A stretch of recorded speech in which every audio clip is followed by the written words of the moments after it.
यहाँ टैली यहाँ से समझिए। पहले इसमें डे बुक क्या होता है जी, डे बुक का यूज क्या करेंगे, तो जितना हमने वाउचर बनाया होगा वो सब डे बुक में क्या होगा यहाँ से शो करेगा। असल में अब किसी का प्रिंट निकालना हो चाहे PDF निकालना हो यहाँ से निकाल सकते हैं, या एडिट कर सकते हैं, या डिलीट कर सकते हैं। असल में इसमें कोई दिक्कत नहीं है। जितना हम लोग वाउचर एंट्री किए हैं सब कहाँ दिखेगा, डे बुक में दिखेगा। इसके बाद है स्टॉक समरी। स्टॉक समरी में क्या बताता है जी, स्टॉक समरी क्या बताता है कि ये जो आइटम है वो आइटम आपने कितना परचेज किया है, कितना सेल्स किया है। ये आइटम कितना आपने परचेज किया है, देखिए परचेज का है यहाँ पर दिख रहा है, ये सेल्स वाला दिख रहा है। तो परचेज और सेल्स ये दोनों बताता है कहाँ से, स्टॉक। कितना इसमें क्लोजिंग है वो भी बताएगा, माने कितना बचा हुआ आइटम है वो भी बता देगा इसमें। तो इसका नाम क्या है, हम लोग स्टॉक समरी। जिस स्टॉक के बारे में जानना होगा यहाँ से स्टॉक के बारे में हम लोग जान लेंगे। रेशियो एनालिसिस ये तो उसमें बताए होंगे वो अकाउंटिंग में। डिस्प्ले मोर रिपोर्ट में जाएंगे तो यहाँ से आपको डे बुक भी बता दी है उसी में रिपोर्ट में। असल में अब इसका हमको काम नहीं पड़ेगा, हमको इन्वेंट्री बुक का काम पड़ेगा। अब इन्वेंट्री बुक में जाएंगे तो इसमें स्टॉक आइटम हमको चाहिए, तो हर एक आइटम आपको कौन कौन आइटम आपके यहाँ बिक रहा है वो आइटम यहाँ शो करने लगेगा। अब किसी के बारे में और डिटेल्स जानना होगा, जैसे नोकिया 1100 के बारे में जानना है, क्लिक करेंगे इसमें भी बता देगा कि कितना इसमें परचेज सेल्स किए हैं, सब बता देगा। इसमें रिटर्न होगा वो भी बता देगा, ये पेंडिंग होगा वो भी बता रहा है कि नहीं। तो इसका मतलब कि आइटम वाइज आपको कोई रिपोर्ट निकालना हो तो आइटम वाइज यहाँ से रिपोर्ट निकाल के दे सकते हैं। चाहते हैं कि इसमें बैच डेट, बैच बताए होंगे आप लोग को कल का वहीं पिछले क्लास में, कि कोई आइटम में एक्सपायरी डे होता है एक्सपायरी वाला, तो एक्सपायरी यहाँ से बता देगा कैसे, तो बैच नंबर से। बैच नंबर हर एक दावा पर आता है, बैच नंबर कहिए या लॉट नंबर कहिए, एक ही होता है। तो जैसे हमको देखिए स्टीम सोनम वाला दिए थे, तो देखिए इसका आ गया, और आइटम का नहीं देगा क्योंकि उसमें एक्सपायरी हमने देवे नहीं किया। तो जो जो एक्सपायरी होगा उसी का ये आइटम शो करेगा, अन्यथा और किसी का नहीं करेगा। अब इसमें जानना होगा तो जान सकते हैं, जैसा ही इंटर करेंगे तो देखिए इसमें बता दिया कि कब इसका बना है, कब एक्सपायरी किया है, रिपोर्ट में दिखा रहा है। वैसा ही जो जो आइटम रहेगा यहाँ पर सब का यहाँ पर शो करने लगेगा। कोई किसी को दिक्कत इसमें, तो जो भी एक्सपायरी यहाँ से जानना होगा तो लॉट नंबर समझ में आता है या बैच नंबर। वो एक बैच में एक साथ बहुत सारा आइटम निकलता है हर एक दुकान में, उसी से पता चलेगा कि हाँ ये बैच नंबर अब एक्सपायर कर गया। अब सब दवा उसमें कि जितना अपने बैच का होगा सब एक्सपायर कर गया, उसको वो कंपनी वाला बैच नंबर या लॉट नंबर दे देता है। आगे समझ में यहाँ से देख सकते हैं। उसी तरह से गोडाउन में क्या होगा, गोडाउन भी यहाँ से देख सकते हैं कि किस गोडाउन में कितना आइटम रखे हैं। अभी हमने DAV मोड पर जाएंगे तो DAV मोड पर इसमें कौन कौन सा, तो बाबा है, नोकिया का आइटम है।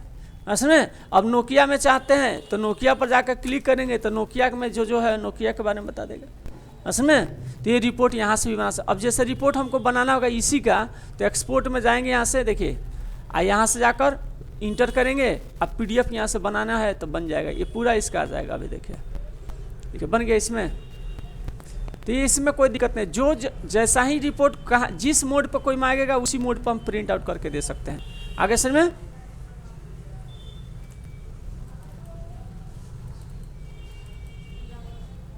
हो गया, आ गया इसमें। आगे सर में तो यहाँ से आपने क्या करना है कि रिपोर्ट निकाल के दे देना है।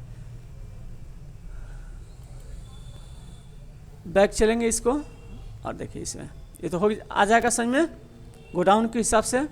इसके बाद है stock group summary. Stock group summary में क्या होगा कि जैसे ग्रुप, जैसे बाबा हो गया, डेल हो गया, LG हो गया, नोकिया, मतलब जो जो आपने ग्रुप बनाया है ग्रुप के हिसाब से देख। जैसे कोई बोला कि सर हमको नोकिया के बारे में जानना है कि कौन कौन सा आइटम है, तो नोकिया पर जैसा ही क्लिक करें तो नोकिया का पूरा आ जाएगा। अब कोई LG के देखना होगा, जैसे बाबा में सोनम स्ट्रीम बनाए थे तो सोनम वाला में हो जाएगा। देखिए यह है, तो जो जो आइटम हम इसमें है उस टोटल इसका आइटम आ जाएगा। तो ये किसके हिसाब से ग्रुप बनाना है, तो ग्रुप के हिसाब से। असल में जिसने कोई आके कहता कि हमको ये बताइए कि नोकिया का ही आइटम लेना है, तो सीधे हम जाके वहाँ से देखेंगे कौन कौन आइटम है नोकिया का। असल में तो यहाँ से देख लेंगे एक क्या है, तो स्टॉक ग्रुप के हिसाब से। कैटेगरी में क्या होगा जी, हाँ जैसे मोबाइल हो गया, कोई मॉनिटर हो गया, हमको राइस हो गया। अब उसके हिसाब से देखना है कि कौन कौन राइस आपके यहाँ बिकता है। तो जैसा ही इंटर करेंगे तो जैसा ही हम मोबाइल पर जाएंगे तो मोबाइल जितना कोई कंपनी का होगा सब मोबाइल शो करने लगेगा, असल में तो जो जिस पर रिपोर्ट बनाना हो तो बना सकते हैं इसमें। लैपटॉप में जाएंगे तो जितना HP डेल जितना होगा सब दिखा देगा इसमें, आगे समझ में। तो इसके साथ अभी इस पर मोबाइल पर क्लिक करेंगे तो मोबाइल वाला सब आइटम दिखेगा, नहीं दिख गया ये। अब और LG का रहता है तो LG का और सब इसमें शो करने लगता है, असल में सिर्फ मोबाइल का ही आइटम दिखाएगा। इसके बाद है सेल्स ऑर्डर। सेल्स ऑर्डर में इंटर करेंगे तो सेल्स ऑर्डर वाला देखिए दिखा रहा है, एक बार हमने सेल्स ऑर्डर लिया है। इसके बाद यहाँ से परचेज ऑर्डर चाहिए तो परचेज ऑर्डर में ले लेंगे यहाँ से। ये सब लिस्ट दिखाएगा कि किस किस माह में कितना आपने ऑर्डर दिया है, असल में देखिए इसीलिए इसमें हर एक माह का दे रहा है ये, असल में। फिर बैक इसको बैक स्पेस। अब इसके बाद डिलीवरी नोट रजिस्टर क्या होता है जी? डिलीवरी नोट रजिस्टर क्या होता है? जो सामान हमने क्या करेंगे भेजेंगे वो सब इसमें रिपोर्ट में आपको शो करेगा। यहाँ पर देखिए 2 आइटम हमने पहले सामान इसमें भेजा, दोनों का डिलीवर हो चुका है ये, असल में कोई पेंडिंग इसमें नहीं है, असल में। इसी तरह से रिसिप्ट में, हाँ जो हमने इसका मतलब कि डिलीवरी का मतलब सेल्स। आप परचेज किए हैं तो कौन कौन आइटम हमने रिसीव किया वो यहाँ से रजिस्टर निकाल लेंगे। देखिए अभी इसमें 2 आइटम है तो 2 को बता दिया है, आगे समझ में, ये रजिस्टर है। इसके बाद यहाँ पर रिजेक्शन इन रजिस्टर, मतलब इसमें जो भी हमने सेल्स किया होगा, रिजेक्शन इन बताने वाला, सेल्स किए तो आ जाएगा, तो हमारा सेल्स रिटर्निंग वाला है, याद रखिएगा ये रिटर्न किया गया वो आपको दिखा देगा इसमें। मतलब इसमें हमको नोकिया 1100 नोकिया 1800 2 बार हमको ये रिटर्निंग आइटम मिला है, असल में। अब उसी तरह से और हम चाहते हैं कि परचेज रिटर्न देखना है तो रिजेक्शन आउट से देख लेंगे। अब हम जो सामान खरीदें उसको कौन कौन सा हम रिटर्निंग किए हैं ये आपको यहाँ से बता देगा। नोकिया 1300 आपको रिटर्न किया हमने, आगे समझे। अब इसको इंटर करेंगे तो पूरा उसका डिटेल्स मिल जाएगा। इसके बाद है स्टॉक ट्रांसफर जर्नल रजिस्टर। इससे क्या होगा जी? हाँ, एक गोडाउन से दूसरे गोडाउन में कोई आइटम ट्रांसफ़र किए हैं उसको यहाँ से क्या करेगा बता देगा ये। देखिए अभी एक ही बार हमने ट्रांसफ़र किया वो बता रहा है, असल में स्टॉक जनरल। इसके बाद है फिजिकल स्टॉक रजिस्टर। इससे क्या होता है जी? फिजिकल स्टॉक में मैन्युफैक्चरिंग एक्सपायरी, कौन कौन आइटम आपको एक्सपायरी और मैन्युफैक्चरिंग होगा वो बता देगा इसमें। देखिए सोनम और सब आइटम नहीं है, जितना आइटम जैसे नोकिया में 1100 आइटम में नहीं आता क्योंकि वो एक्सपायरी वाला नहीं है ये, लेकिन ये खाद्य पदार्थ है, ये एक्सपायरी वाला हमने दिया है इसमें, आगे समझ में। अब तो और कोई रिपोर्ट में नहीं है। और 1 2 को देखते हैं इसमें। हाँ, स्टेटमेंट ऑफ इन्वेंट्री। अब देखिए इसमें क्या बता रहे हैं हमने, अभी तो इन्वेंट्री के बारे में बताए थे इन्वेंट्री बुक में, अब स्टेटमेंट ऑफ इन्वेंट्री के बारे में बता रहे हैं। जैसे इस पर क्लिक करेंगे तो स्टॉक क्यूरी में क्या बताता है, जिसका जैसे हम नोकिया 1100 का सेट इंटर करेंगे ये पूरा इसका डिटेल्स बता देगा। कितना इसमें आइटम आपने परचेज किया है, ये परचेज वाला हो गया, ये सेल्स वाला हो गया, ये बैच दिखा देगा कि कहाँ कहाँ किस गोडाउन में है। ये same item of same category, same categories का आइटम है। मतलब ये जो नोकिया 1100 है वैसा ही ये भी काम करता है, मतलब उतना ही रेंज का वैसा ही आइटम है वो, असल में। तो इसका हम लोग यहाँ से अब इसके एवरेज प्राइस क्या है सब इसमें दिया होगा, डिटेल्स देख सकते हैं इसमें। ये पूरा इसका क्यूरी बना के दे दिया आपको, असल में। इसका भी रिपोर्ट निकालना होगा तो कैसे निकालेंगे? देखिए एक्सपोर्ट में जाएंगे और यहाँ से इंटर करेंगे, इंटर करिएगा, इसका भी रिपोर्ट तैयार हो जाएगा यहाँ से।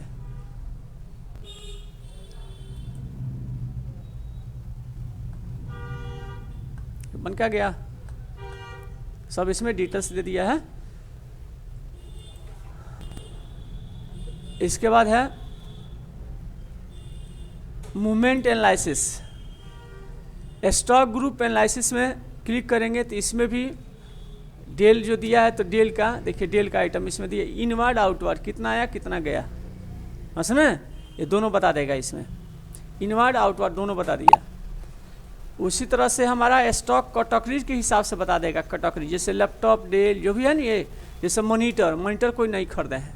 इनवर्ड राइस, हाँ राइस में दिखा रहा है, असल में जो जो आइटम इसमें रहेगा वो बता देगा यहाँ से। ये आइटम वाइज बता देगा, आइटम वाइज, असल में जो आइटम है आइटम के हिसाब से देख सकते हैं। ग्रुप है, ग्रुप एनालिसिस, जैसे बैंक से रिलेटेड कौन सा बैंक से कौन कौन काम किए हैं, कैश इन हैंड से मतलब कैश से कौन कौन काम किए हैं, सन्डी डेप्टर्स कौन है, क्रेडिटर्स कौन है, उसके हिसाब से जान सकते हैं। जैसे हमको कैश से कौन कौन काम किए तो कैश पर जैसा ही जाएंगे ना तो कैश से पूरा रिलेटेड है ये, मतलब उससे रिलेटेड है, कैश से लेन देन किया गया है समझे। और बैंक से किसी के जानना होगा तो बैंक में जैसा ही बैंक में जाएंगे तो इस पर इंटर करेंगे तो बैंक से कोई हम अभी काम नहीं किए हैं तो नहीं दिखा रहा है, बैंक से किए रहते तो दिखाता है इसमें। असल में कोई बाकी उधार रहता है तो इसमें क्या रहता है, सन्डी क्रेडिटर्स में रहता है तो सन्डी क्रेडिटर्स में भी नहीं है, बाकी भी कोई नहीं है, डेप्टर्स में इसमें भी बाकी नहीं है, रहता तो इसमें लिस्ट में शो करता है। आगे समझ में आप कोई पूछ देगा कि आप किसको किसको हमको मनी देना है तो हम सन्डी क्रेडिटर्स में जाएंगे तो पूरा उसमें लिस्ट आ जाएगा, देखेंगे हम उसको उस पार्टी को हमको मनी देना है। रिसीवर मतलब डेप्टर्स में किससे किससे मनी रिसीव करना है तो आप डेप्टर्स में देख लीजिए, हाँ समझे, पूरा उसमें पार्टी का नाम आ जाएगा ये। इसके बाद है लेजर एनालिसिस। लेजर में आप जैसे अभिषेक से कितना काम किया, अभिषेक से कोई हम बाकी काम नहीं किए इसमें, कैसे अभी दिखाएंगे, कैसे से हम बार बार किए हैं तो कैसे से दिखेगा ये, असल में नाम से रहता तो नाम से दिख जाता है इसमें। आगे यार समझ में। अब ट्रांसफर एनालिसिस, ट्रांसफर एनालिसिस में जनरल जो भी ट्रांसफर किए हैं बता देगा कौन सा आइटम ट्रांसफर किया गया। देखिए नोकिया 1800 किया गया है, असल में ट्रांसफर एनालिसिस है। अब इसके है एजेंसी एनालिसिस। एजेंसी में बाबा ये HP ये सब क्या है, एजेंसी वाला है, असल में वो भी वैसा ही बताएगा। जैसे अभी नोकिया में जाएंगे तो नोकिया वाला बता देगा, ऐसे एजेंसी वाला है, असल में ये देखिए 45 दिन के अंदर इसको अमाउंट बाकी लगाएंगे, 45 दिन के लिस्ट में है, इसके बीच में इसके बीच में इसके बीच में निगेटिव दे दिया है।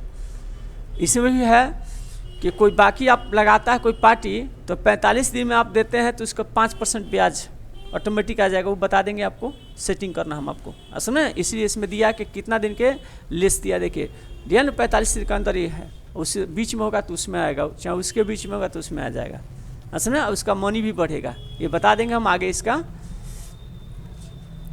ये है री ऑर्डर स्टेटस।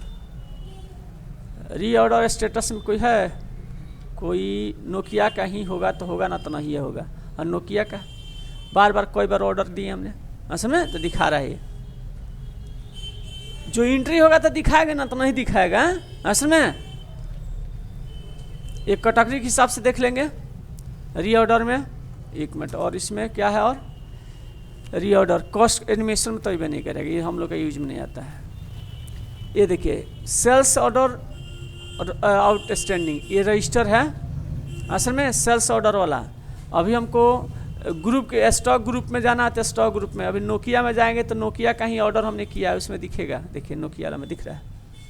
अब कहेंगे सर और क्यों नहीं दिख रहा है, तो उसमें हम एंट्री नहीं किए तो अब दिखेगा कैसे, रहेगा एंट्री तो दिखता है उसमें। अगर असल में तो यहाँ से आपने जिसके हिसाब से देखना होगा आप देख सकते हैं, ये सेल्स ऑर्डर वाला है, परचेज ऑर्डर में है तो परचेज ऑर्डर में जाकर देखेंगे, असल में जो भी ऑर्डर दिए होंगे आप उसमें ग्रुप से देखिए, लेजर से देखिए, आइटम से देखिए, कैटेगरी जिसमें आपको देखना, जिस हिसाब से देखना है देख सकते हैं आप, असल में। इसके बाद सेल्स बिल पेंडिंग भी बताए होंगे, जो भी हम लोग कोई बाकी उधार लेते होंगे, सामान आ गया गुड्स नहीं आया तो पेंडिंग बताने लगेगा, ये दोनों आपको उस समय बताए होंगे, रिसीव नोट और डिलीवरी नोट में बताए होंगे आप लोग को, या उसमें एक और बताए होंगे रिजेक्शन इन रिजेक्शन आउट में भी बताता है, तो वहाँ से रिपोर्ट देख सकते हैं। इसमें अभी तो नहीं दिया होगा, अभी देखिए वो दिया भी है, असल में इसमें दिया। इसका मतलब कि bill made but good not deliver, इसका मतलब कि हमने क्या किया है, पैसा हम लोग मिल गया है लेकिन गुड्स जेबे नहीं किया, अभी डिलीवरी नहीं हुआ है। और तो कुछ नहीं है इसमें।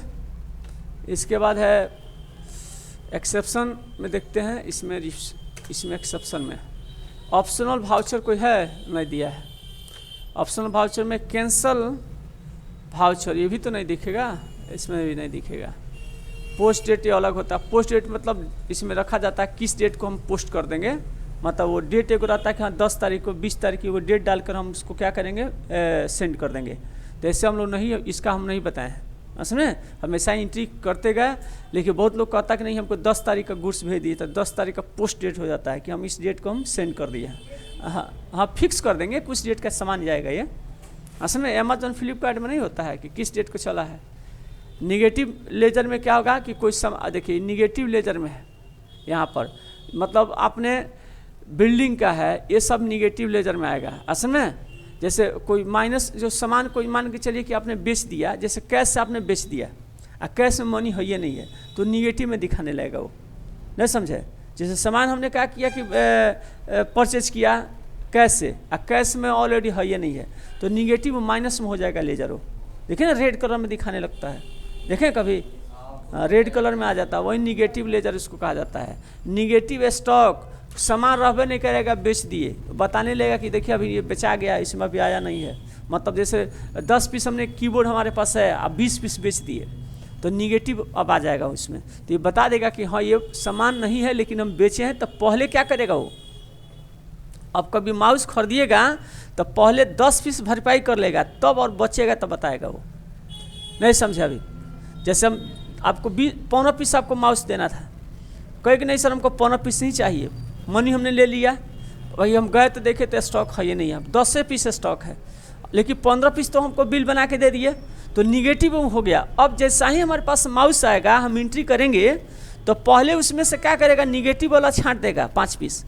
जैसे हम मान के चलिए कि 5 पीस तो निगेटिव वाला हो गया, निगेटिव इसमें, और 10 पीस हम खरीदारी किए, चाहे 15 पीस मान के चलिए 15 पीस, तो ये 10 पीस आपका स्टॉक बताएगा। 5 पीस तो माइनस कर देगा वो, तो पहले वो देना ही पड़ेगा आपको, हाँ माइनस कर लेगा वो। जैसे 15 पीस लाए तो 5 पीस पहले तो आपको निगेटिव में है तो पहले उसको क्या करेगा, मेंटेन कर देगा और 10 पीस बताएगा ये, क्योंकि पहले आते वक्त तो पहले उनको देना पड़ेगा हमको, है कि नहीं, तो इसीलिए इसमें निगेटिव दे दिया है।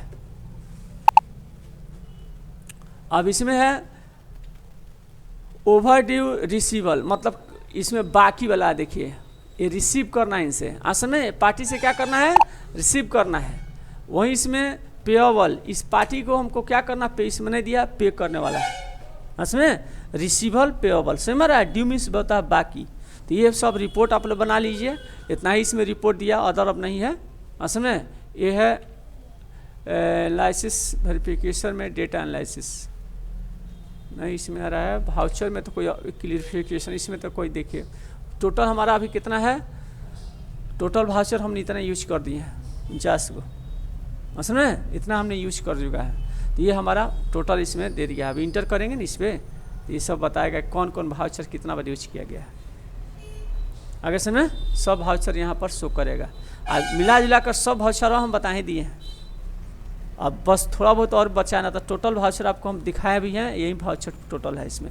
जितना आपको किसी में आपको अभी 1-2 और है उसमें एक्टिव करेंगे तो सब आ जाएगा इसमें।